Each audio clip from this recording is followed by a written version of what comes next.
Hello guys! Welcome po dito sa aking vlog o dito sa vlog ni Tita.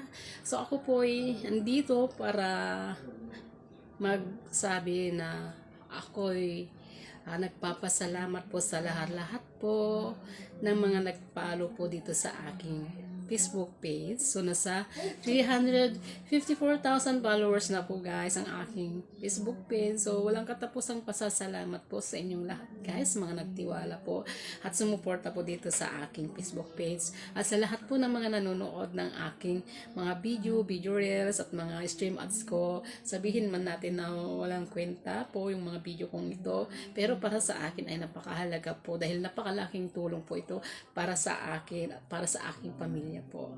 At salamat po sa lahat ng mga naging bashers po ng page na ito dahil kung hindi dahil sa inyo ay hindi po mag-grow ang aking Facebook page. So maraming salamat po sa inyong lahat guys. At ang mapapayo ko lang po sa lahat ng mga baguhan, mga kapwa ko nagsisimula, wag po tayong mawalan ng pag-asa. Tuloy-tuloy lang po tayo guys. Yan, tiwala lang po ang kailangan natin at kailangan natin ng tibay at siyempre pananampalataya. Sabayan po natin ng pananampalataya o kaya dasal ang ating pagsisikap dito sa page. Balang araw,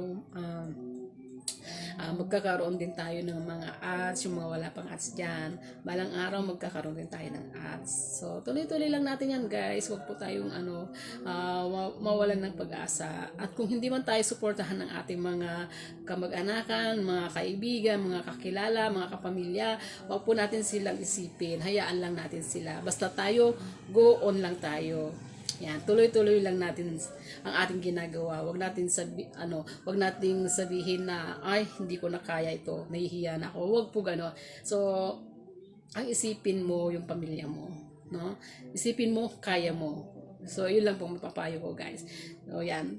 Wag po natin pakinggan kung ano mang sasabihin ng mga nakakarami, mga kakilala natin. Wag natin silang pakinggan. Basta tuloy-tuloy lang tayo. Basta isipin mo yung magiging kapakipakinabang sa iyong pamilya o sa iyong sarili. Para sa pamilya mo ang iyong ginagawa, isipin mo lahat-lahat yan. So, go lang tayo para sa ating ikauunlad ng ating pamilya. So, thank you sa lahat po. Maraming salamat. And God bless you all guys. Thank you so much.